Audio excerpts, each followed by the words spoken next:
À l'intérieur du luxueux club Eclipse, les lumières tamisées créaient une ambiance envoûtante.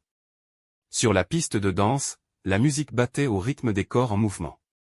La fête battait son plein, mais personne ne remarquait l'homme au regard intense, qui se tenait à l'écart, observant la foule. Il s'appelait Victor, un homme d'apparence ordinaire, mais à l'âme bien plus sombre. Sa proie ce soir-là était une femme, Élise, belle et insouciante, ignorant que ses pas de danse allaient bientôt se transformer en une danse macabre avec la mort. Élise aimait danser, et ce soir, elle se laissait porter par la musique. Elle ne remarqua pas Victor la suivre du regard. Il s'approcha lentement, calculant chaque mouvement, chaque geste, jusqu'à ce qu'il soit juste assez proche pour lui offrir un sourire séduisant.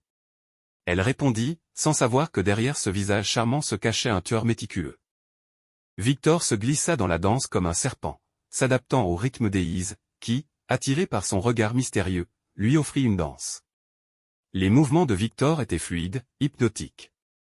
Pour Élise, il semblait être un homme captivant. Mais pour Victor, chaque pas le rapprochait de son véritable objectif, la capture. Ils dansaient ensemble, et autour d'eux, le monde disparaissait. Élise ne voyait plus rien d'autre que cet homme fascinant, tandis que Victor savourait ce moment de contrôle total. Il jouait avec elle, la faisait virevolter, feignant la passion, mais derrière ses yeux se trouvait une froideur implacable. Après des heures de danse et de rires partagés, Élise se laissa convaincre de quitter la boîte de nuit avec Victor. Ils marchèrent ensemble, main dans la main, traversant les ruelles désertes de la ville endormie. La chaleur de la soirée s'était transformée en une légère brise, mais Élise sentait encore les battements de la musique résonner en elle. Victor, quant à lui, savourait l'anticipation. Il connaissait chaque ruelle, chaque recoin sombre. La nuit était son terrain de jeu. Quand ils atteignirent une impasse, Élise se retourna vers lui, s'attendant à une nouvelle étape de leur soirée. Mais le visage de Victor s'était métamorphosé.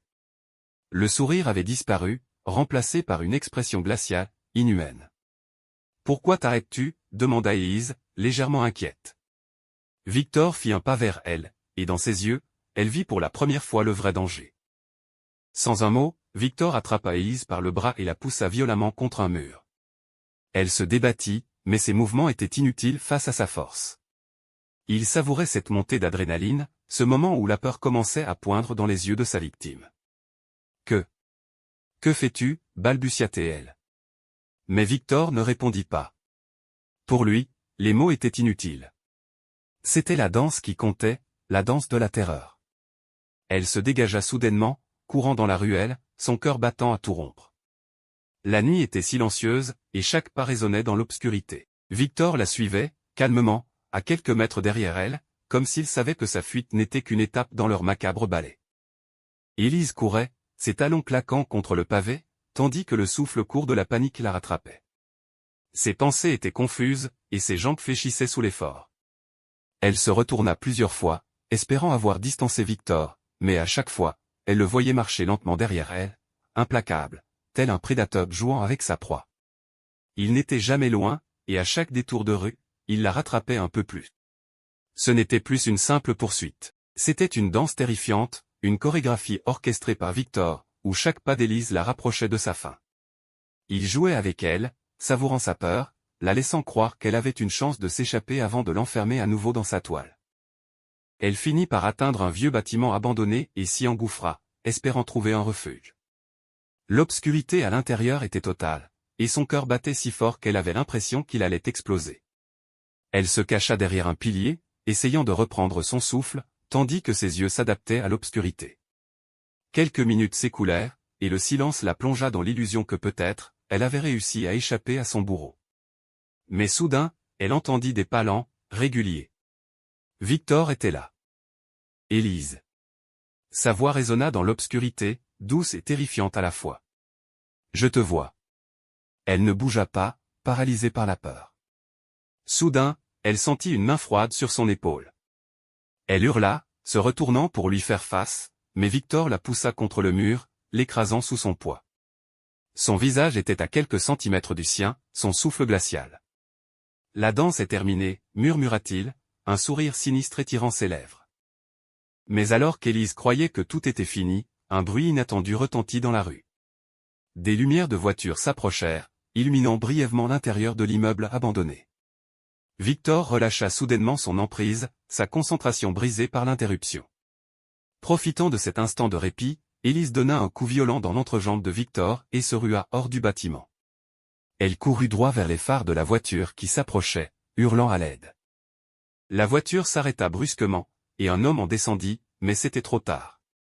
Victor, bien que blessé, la rattrapa avant qu'elle ne puisse atteindre un véritable secours.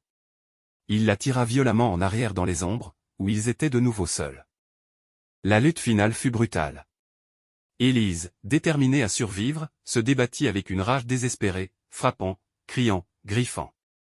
Mais Victor, poussé par une soif de contrôle inhumaine, la domina finalement. Il savourait chaque instant, chaque respiration haletante de sa proie. Et puis, d'un seul coup, tout s'arrêta. Le corps d'Élise s'effondra, épuisé. Victor, haletant, se pencha sur elle, son regard froid se perdant dans ses yeux vides. La danse était terminée. Mais pour Victor, ce n'était qu'une répétition. Il savait qu'il y aurait d'autres danses, d'autres proies. La chasse ne s'arrêterait jamais. Au petit matin, la ville reprit son cours normal, ignorant qu'un tueur se mêlait à eux, prêt à recommencer. Victor avait déjà en tête sa prochaine cible, une nouvelle danse à orchestrer. Personne ne soupçonnait l'homme élégant qui marchait dans la foule, le regard distant mais le cœur battant d'excitation à l'idée de son prochain jeu. Car pour Victor, la chasse était plus qu'un simple meurtre. C'était un art, une valse morbide qu'il menait avec une précision mortelle. Le tueur danse avec sa proie, mais pour combien de temps avant que quelqu'un brise son sinistre balai?